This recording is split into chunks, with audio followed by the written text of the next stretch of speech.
Hi Flosstube, it's Arlene here. It's Tuesday, July 16th, and I know it's been a few weeks.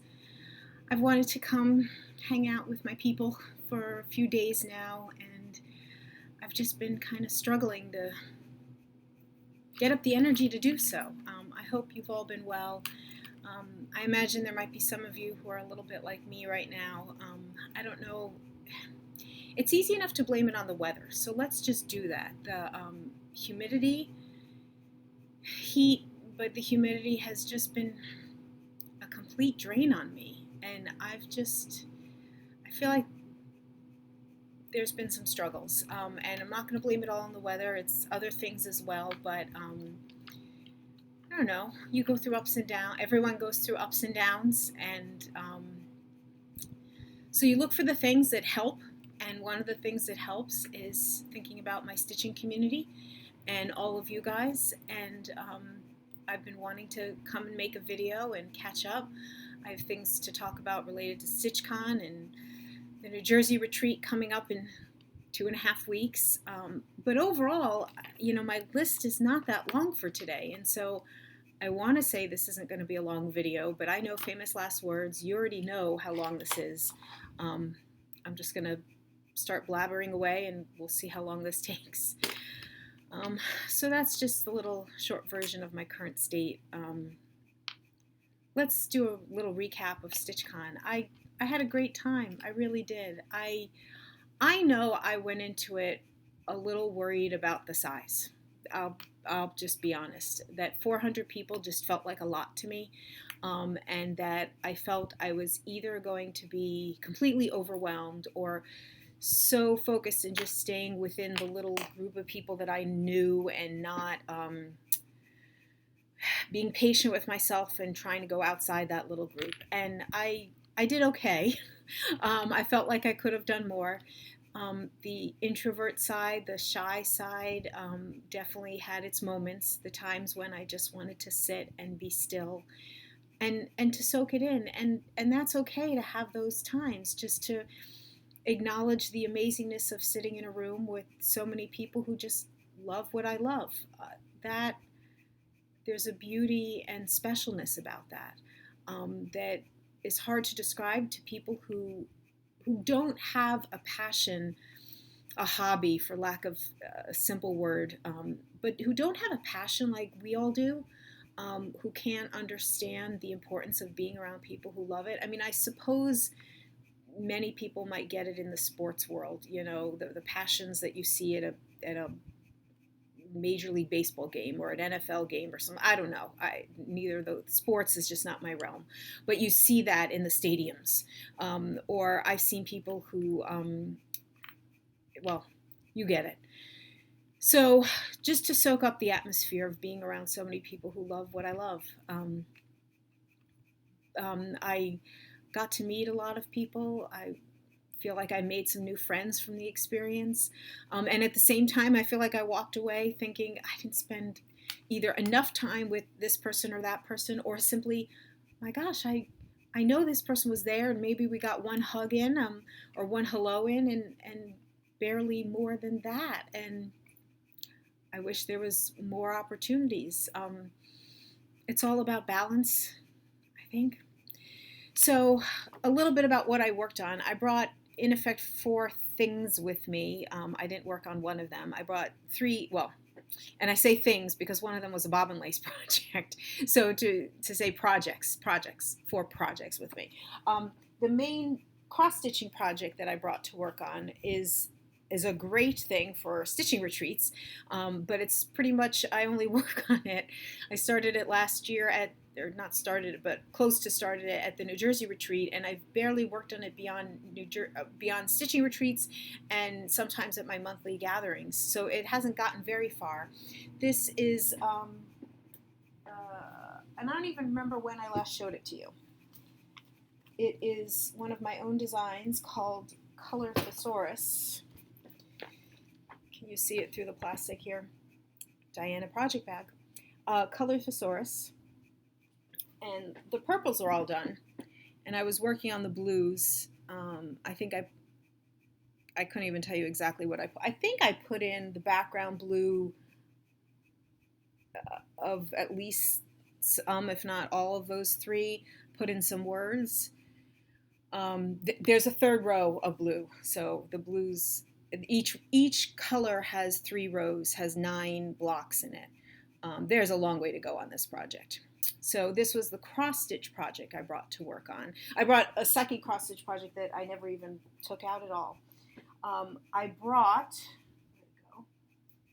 if you recall a few videos ago, I talked about working on an embroidery project, and this mandala project, I took this out and decided to bring it.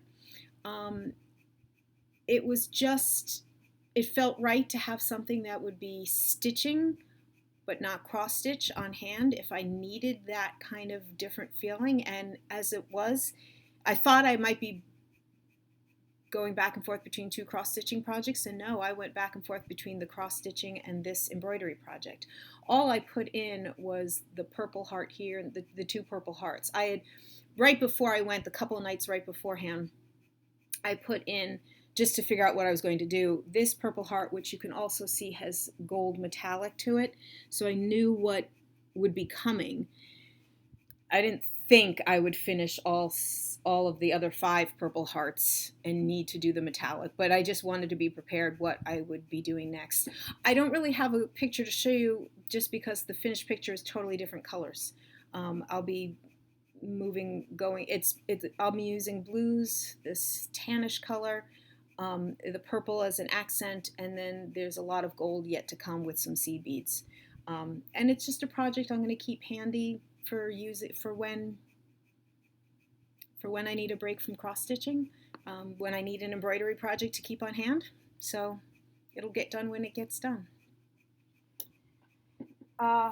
The third project that I worked on was a bobbin lace. Like I did for Arizona, I knew this Arizona retreat, Stitch Shenanigans, I knew that there were some attendees at StitchCon that were interested in bobbin lace and that had asked me about it, and did I share this with you in my last video? I think so, that I prepped a small project that I could put on my small, what I refer to as my travel pillow, in that it fits in a small, like, carry-on suitcase. And I didn't finish this while I was there, but since coming back, I have finished it. And it would be great if I had, like, a piece of fabric to hold it up against. So I guess you could see it. I put it in a plastic sleeve, but I think you could see it pretty clearly. So that is a little piece of bobbin lace that I worked on. I don't know how much of it I did when I was there. I'm hoping that those who were interested got a chance to see what bobbin lace was about. There were a few people who said they were interested. I tried to make the point to go over to them, but if I missed you, I'm sorry. This just worked, little bobbin lace pieces like this work very well to give as bookmarks. This is actually going to be a raffle item for the New Jersey retreat, and I'll talk more about that in a minute.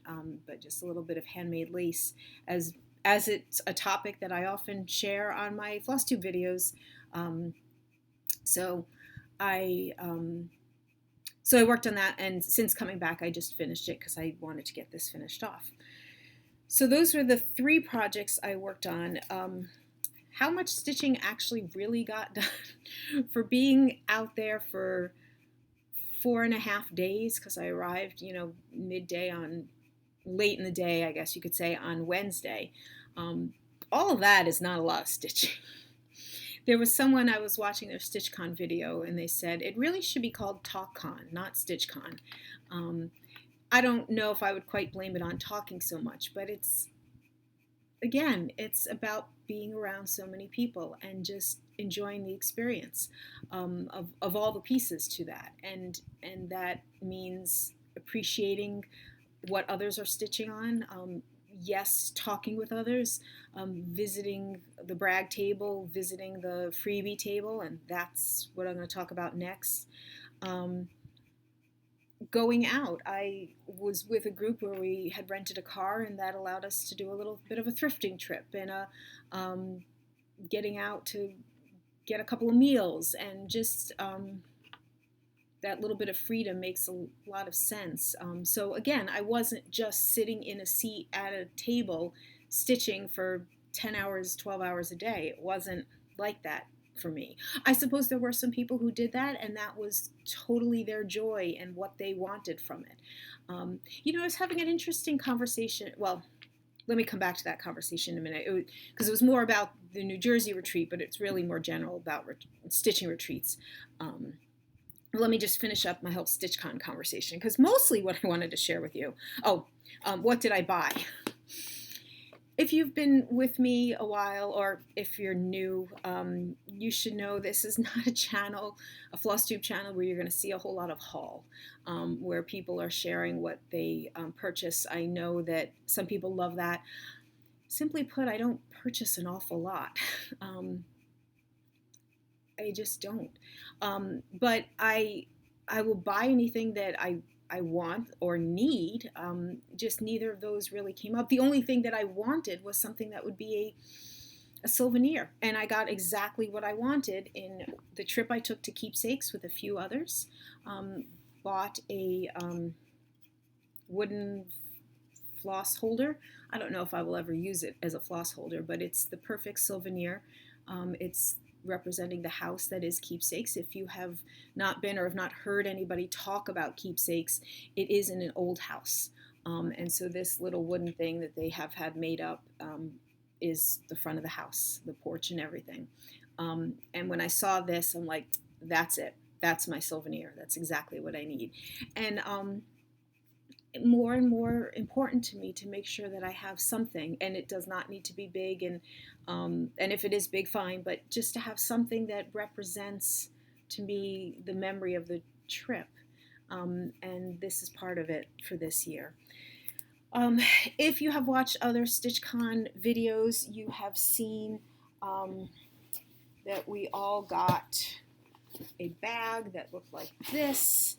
And in the bag, I still have things like the wonderful book that we were given, which I sadly have not used for anything yet, but I'm sure there will be the perfect opportunity to use it for something. I have like the freebie patterns that we were given. What is this? A few other things that I haven't taken out of here yet. The passports. This was interesting this year. This was a really important part of my StitchCon experience last year, and it just wasn't as much so this year, and that's fine. I think some people love doing it, and other people it wasn't as important. It was also a much bigger task. There were 82, I think it was 82 questions in here, 82 Flosstube channels represented. That's an awful lot. For those who were interested in going around and meeting a Flosstuber that they know and watch, it was a great opener. Hi, can I have your sticker? If it was a great way to start out the conversation. Oh, I watch you, I enjoy your channel, and I know last year that was a very helpful way for me to get to know people. I didn't use that this year, but it wasn't used as much this year, but I still think it's a great idea. You have probably also seen people who showed the ornament / pin cushion from the state of Ohio with the heart representing where Cincinnati is. So also what was in the bag, although I took it out just so that it would be a little bit easier, is all the stuff I got from the Freebie Table. I want to say that was a joy for me to spend time looking for treasures. And also, Freebie, it wasn't so much on the table as it was other things that I got that were just simple gifts, although not so much direct gifts. For example, Leslie from Under the Sea Fabrics was giving the opportunity to come over and take a chip and win something for free, and I happened to get one of these wooden floss holders from her. There was a wonderful opportunity to do a needle minder exchange, and I didn't do anything like that. I didn't bring needle minders to exchange, and I'm fine with that. And yet there were some people that were just giving them. And so one of the wonderful new friends made this weekend was Ryan of Wild Violet Cross Stitch. You might have seen her needle minder and her free pattern that she was offering. This was a gift. I wish I remember which Canadian. I'm so sorry that I got a needle minder, needle threader, and a couple of needles all in one. What a great gift that was. I know I was. This is from Rika. Talk about a great souvenir, where it's actually labeled where it's from. Pretty sure this comes from Donna, Stitching and Doodah. There was another table where I was just walking by and I just admired them. And I truly just said, oh, you have some beautiful needle minders there. And I was just, oh, go ahead, take one. Oh, no. I don't have any to exchange with you. That's okay. I have plenty. Please take one. That's the kindness that was going on there. And I know plenty of us just appreciated that. And all this to say is that I now have quite the needle minders that are all holding themselves together, not to mention scissors. So at the end on Sunday, you again have also probably seen this from others. The Make It Take It was a scissor fob with the Stitchy Bus in 2019. This was a pair of scissors that I specifically brought with me that was, sorry, I had bought them to use for something else. Something else didn't pan out, and I said, perfect. If you recall my story of the scissors that got left behind in Arizona, I shared with you that I started myself on a little tradition that for each retreat that I've gone on, I want to have a scissor fob that is a souvenir from that retreat. And so I was counting on the idea that StitchCon would have a scissor fob make and take it like they did last year, so that I wouldn't have to find one or make one or invent one or create one of some kind. And sure enough, here it is, all good to go. And so this is my scissor fob and my souvenir scissor fob from StitchCon 2019. Let me share some finds from the freebie table and talk about scissor fob. I wish I knew for sure who it was that was doing this. I have 3 possibilities in my mind, and I don't want to name any of them because it could be that it's none of the 3.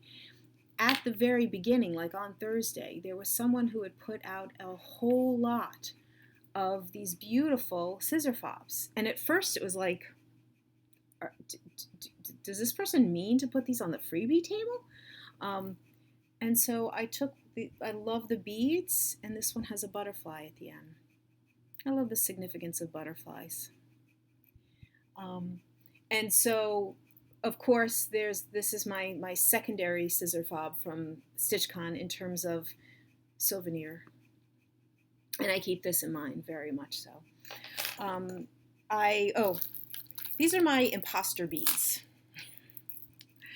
Donna and Shauna from Stitching and Doodah, who I got to spend quite some nice time with and really enjoy conversation and time with them.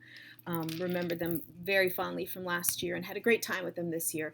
They had brought tons of beads, and they were giving them out to people when they got finishes. So people who rang the bell to say, I got a finish, they were given finishing beads.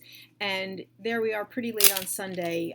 As things were wrapping up, they had quite a pile of beads, and lots of people around me had beads, and I just said to the 2 of them, can I have some beads even though I don't have a finish? And they're like, sure. So I refer to these as my imposter beads because I had put them on, and at some point more than one person made a comment, oh, what'd you finish? I'm like, nothing, they're my imposter beads. But again, it's the spirit of a souvenir. It's thinking with fondness of Donna and Shauna. It's thinking their kindness and thinking of others in what they were brought to StitchCon 2019 this year. So thank you, ladies. You guys are awesome. Before I even get to the formal freebie table, Angie, also known as Bubmine, saw her. Was this even before we went into the convention center on Thursday? Like before that had actually opened up at noon? At some point, she said, Arlene, I wanted to show these. She found this at a thrift store where she lives, and think it's Indiana, so nowhere near Arizona, which is where it was purchased. She said, I thought you might like this. This is a Northern Expressions pattern, which I have admired and have seriously considered purchasing. And I haven't, and it came with the fabric.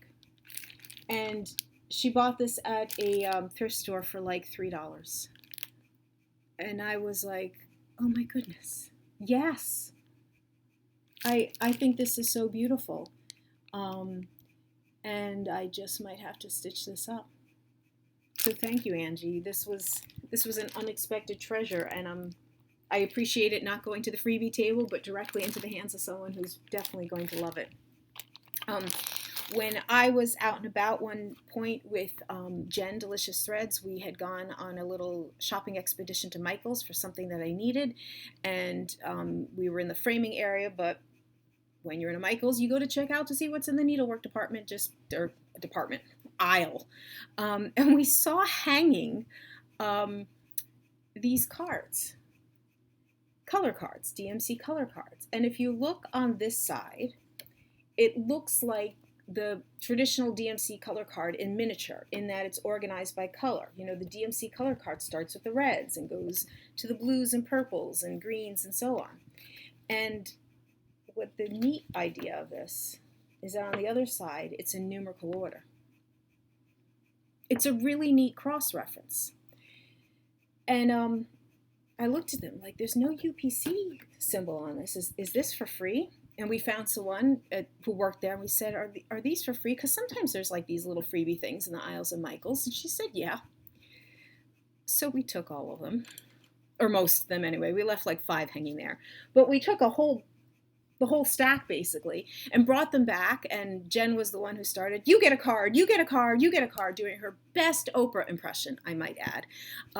Because who but StitchCon attendees could have, not who but, isn't it true that StitchCon attendees could appreciate something like this? So really handy to have, just as a, you know, this would not be the be all end all if I were trying to double check colors.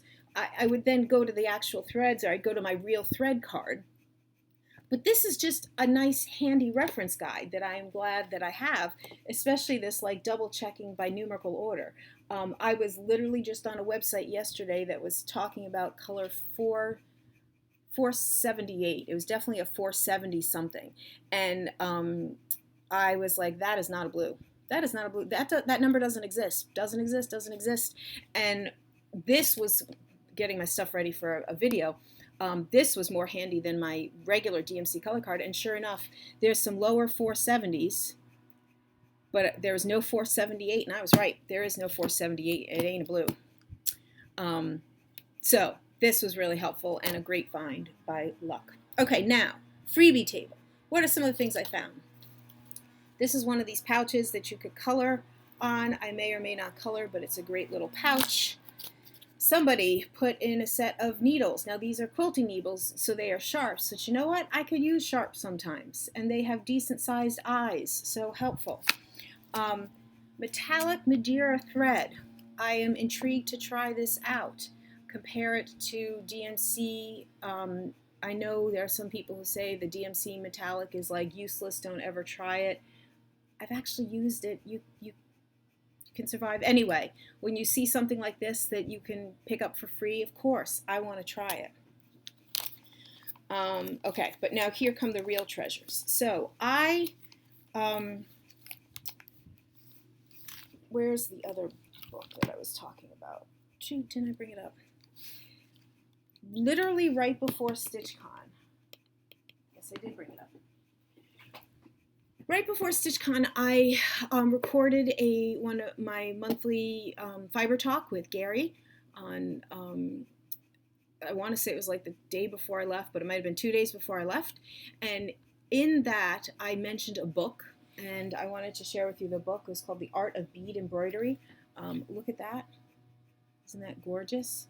And so I talked briefly about bead embroidery. I haven't done anything like this, just to be clear, but just how much this is a new book, 2019, Margaret Lee, who just by chance was then a guest of Gary's on one of his Sunday shows within the last few Sundays. But just to understand the art of Japanese embroidery. So bead embroidery is on my mind because of this book recently. What do I find on the freebie table? 2 books on bead embroidery. Now, what makes Japanese bead embroidery different from what I'll find in here? Well, I haven't explored these yet, but I'll keep you updated. I don't know how much I will be exploring this, but I'm intrigued. And you know me. You know me. It's hard for me to turn down a good book.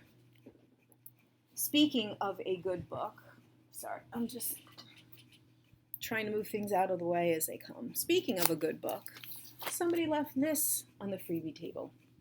Exquisite Miniatures in Cross Stitch and Other Counted Thread Techniques. This appeals to me, that it's got a variety of techniques involved here. Beautiful stuff. Will I ever make anything from here? Maybe. I can't say there was one project in particular that appealed to me, but am I always looking for design inspiration? Yeah. Am I always looking for ways that different people go beyond one technique? Yes. So yes, thank you for. Oh, let me just say this as I'm showing stuff that I found on the freebie table.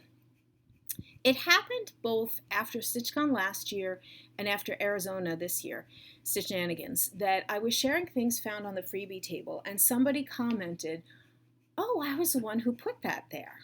So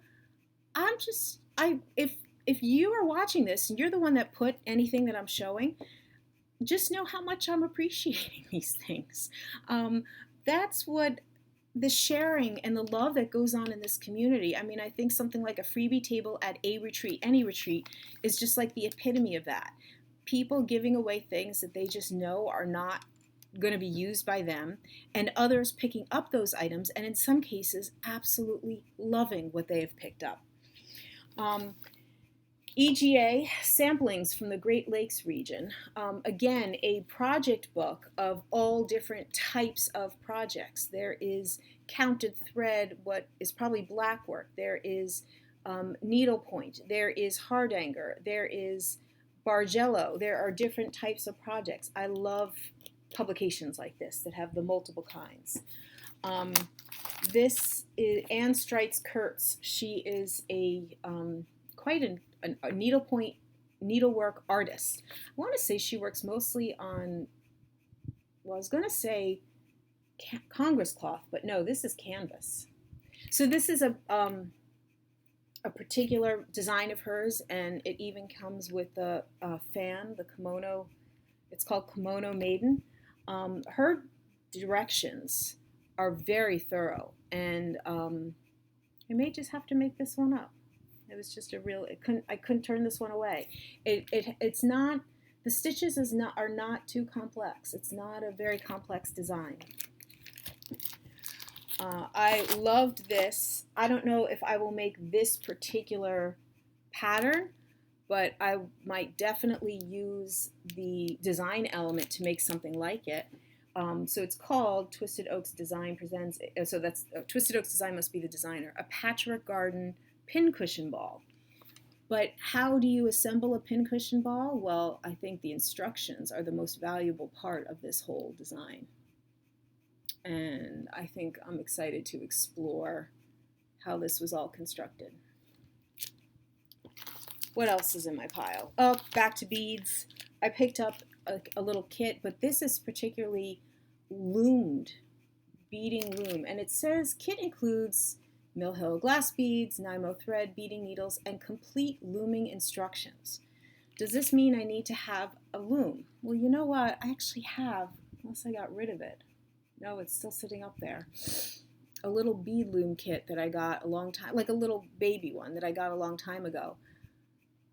This might be the reason why I have that and that I've held on to it. I don't know. You'd think I'm obsessed with beads. I haven't started any bead things, keep in mind. It's just, I've been thinking about it a lot. What else? That's the end of my pile from StitchCon.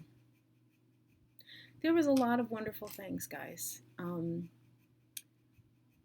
It was, again, it was a large event, and there were times where it felt large, but only because I couldn't get around to see everyone. Not that I was someone who was like, I'm going to go meet everyone. I can't do that.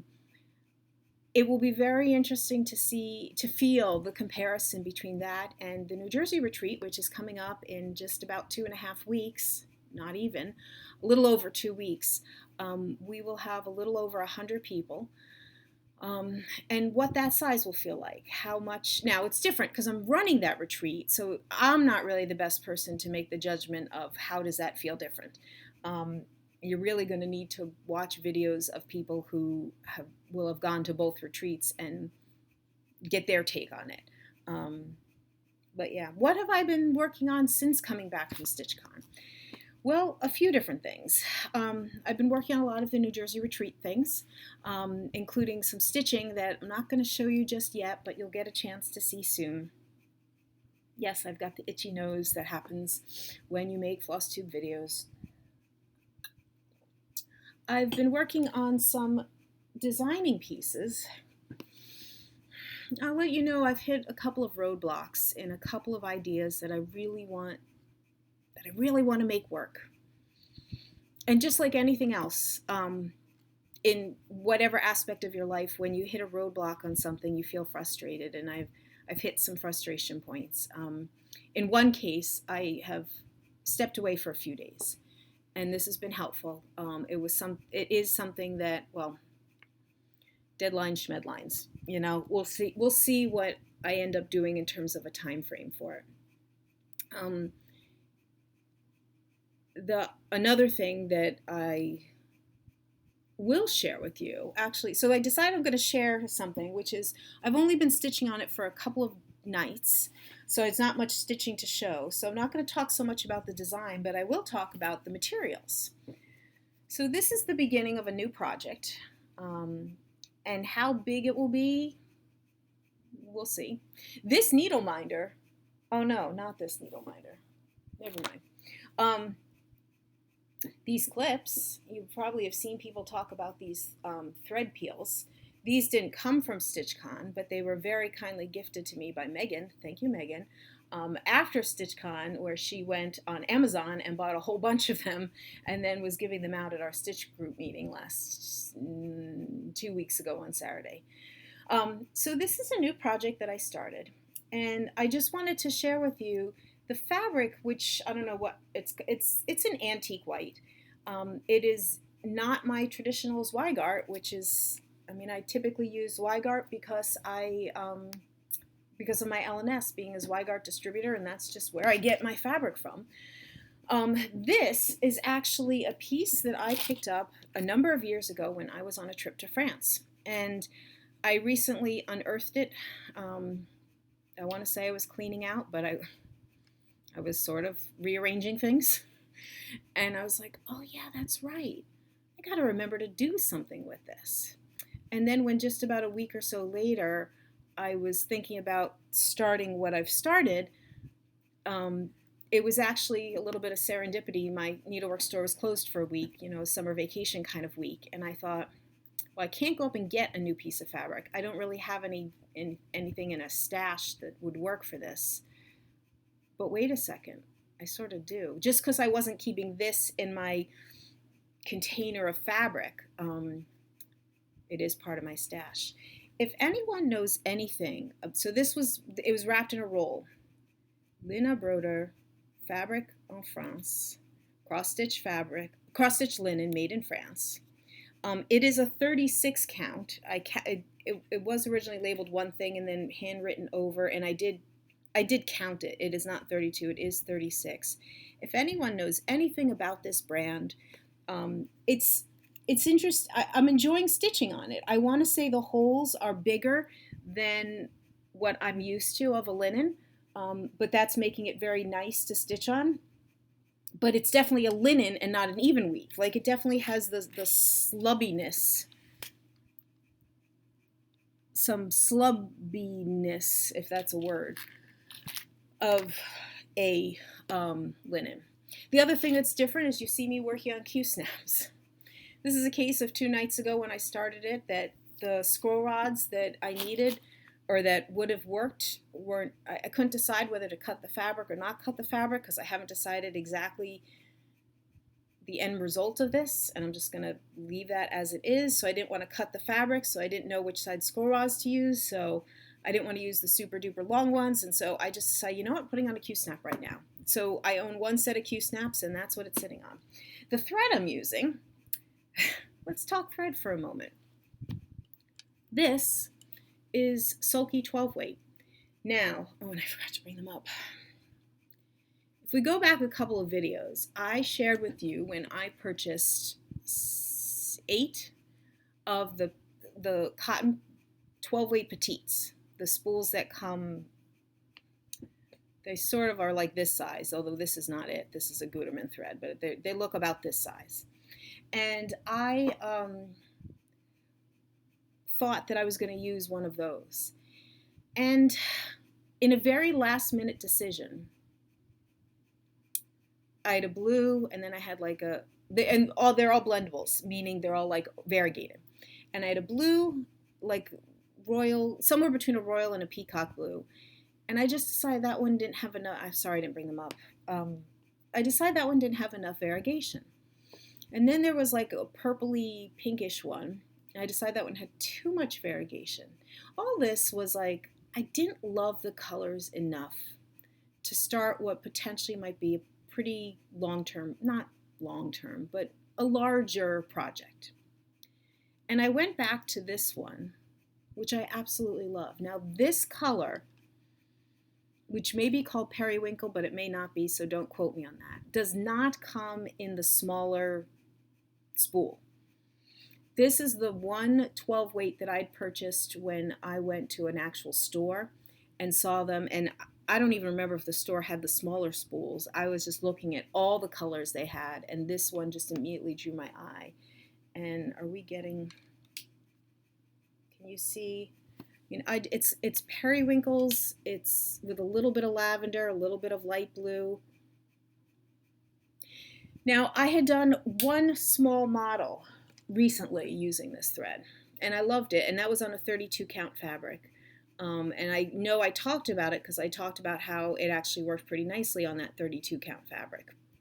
This is a 36. The coverage is perfectly lovely. I love the way the variegation is coming out.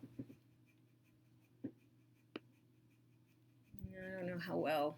That didn't really make any difference. Do you ever think, man, I always use that color? Do you ever think I should be trying something different? Or am I just thinking this because there's a side of me that's thinking about models and thinking about the long term of Works by ABC? But I made a decision 2 nights ago that I needed to go with what I loved, and what I loved was this color. And I needed to not worry about the fact that I have a lot of other things in periwinkles and blues and purples. This is just the colors that I love. And if I'm going to be stitching on something for at least a few weeks, it's got to be something I love. It can't be something that I'm just sort of making myself love, if that makes sense. And maybe some of that is just coming from being in a certain mood, certain state, whatever. But doing anything I can to make sure that stitching remains something that I love was important, and that includes choosing a color that works. Another little thing that I've been stitching on, little being the operative word, and I just finished this and posted.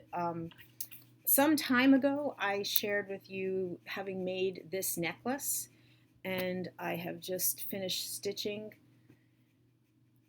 what I'm going to be turning it into. So I'm FFOing it into a necklace again. So this is, where's the camera?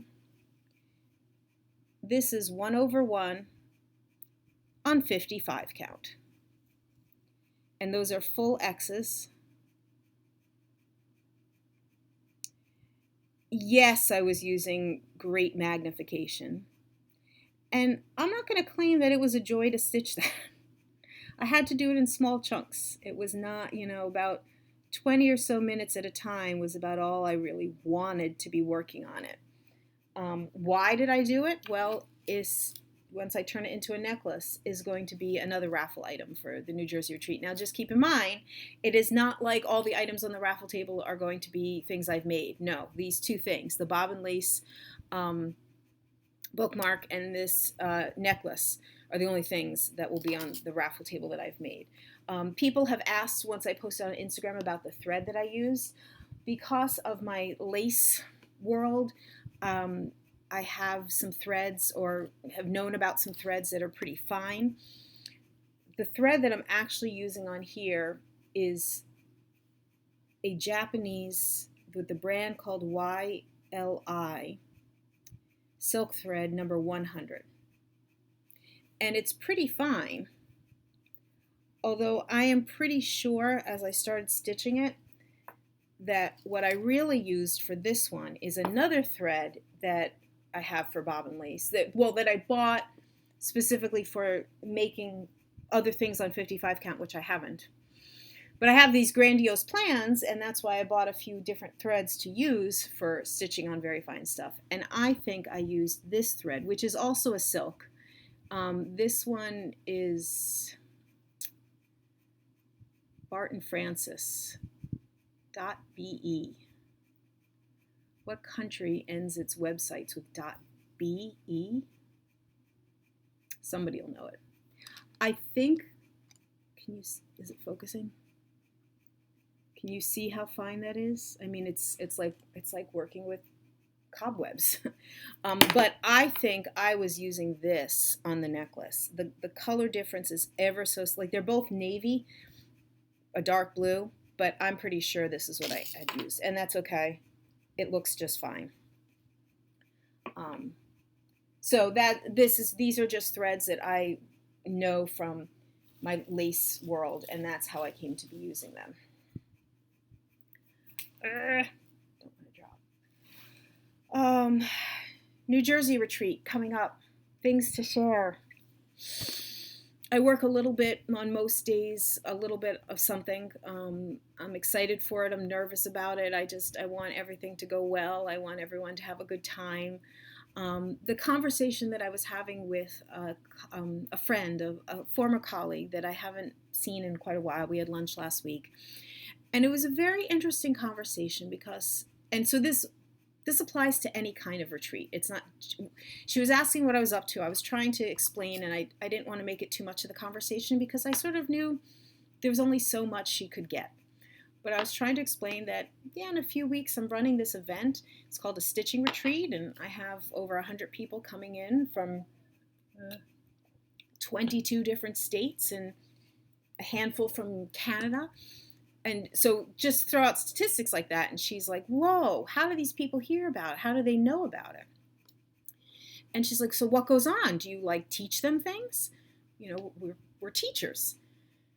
And I said, no, while there are events that have classes that take place, this is just an opportunity for people to come together and hang out and be with one another who enjoy each other's company because we all love the same thing. And what was so interesting was that she was really pursuing this conversation. She wasn't dismissing it and wanting to move on. And yet she was having a really hard time understanding, why would people pay money to get together and sit in a room and stitch? I think I eventually, to some degree, she got it. But it's just one of those things that you just can't understand until you experience it, I think. And especially if you don't have the passion or the love of something like stitching, where you want, or you didn't even know you wanted it until it happened, where you want to get together with others, or you discover the amazingness of getting together with others and realize, wow, I don't feel so alone anymore in what I do. And anyway, I'm going to end on a very different note. If you watch Michelle Bendy Stitchy, she has for the last number of months been ending her weekly videos with a poem. And and that was actually inspired by a card that I'd sent her with a poem that came from a book that she then got a copy of the book, and the poems in that book are all based, their titles are all DMC numbers, and the poems are based on the colors of those DMC numbers. And I have just loved her reading those poems. I loved her ending her videos that way. So I realized that when I introduced this design back in June, so this is, oh, I even brought it up. Knot Your Needle in Words. And the Knotwork design is based on, and this is top, not that it really makes a difference, but to me, I know which way is top. The Knotwork design is based on an image, you can see it right there, that is found in a book, the Model Book of Calligraphy from the 1590s. And that image that you're seeing there in the upper corner is actually made up of Latin words. And I saw it in a museum, and I was so taken by it that I created two versions of it. You can buy both patterns. One is just a cross stitch, and the other is I did it in words. Now, I did not use Latin words. I used English words. And I wanted to find English words that would be appropriate. What words would be appropriate? Well, we've talked about this before. The Praise of the Needle, a poem from 1631. So not the exact same time era, but only about 40 years off from when this design was originally put into that book. So if you were to start in the center, and particularly right there with the word so, I can't hold this, so that art seemeth merrily natural. And you start reading by following, the path. You are reading lines from this poem. And I thought I'd read those lines to you today. Now, to be clear, it does not start with the beginning lines of the poem. The beginning lines of the poem I've actually used in another design. That other design is called The Praise of the Needle, where I use the first 10 lines, 8 lines of the poem. This time around, I used a few different chunks. I used a total of 56 lines that speak about stitches and about the women who create them. So if you'd like to hear a little poetry, I'm going to start with, give me a second, I have to find that. I thought I had it marked out. Oh, here we go. So that art seemeth merely natural, in forming shapes so geometrical. And though our country everywhere is filled with ladies and with gentlewomen skilled, in this rare art yet here they may discern some things to teach them, if they list to learn. And in this book some cunning works doth teach, too hard for small capacities to reach. So for weak learners other works here be, as plain and easy as our ABC. Thus skillful or unskillful each may take this book, and of it each good use may make. All sorts of works, almost that can be named, here are directions how they may be framed.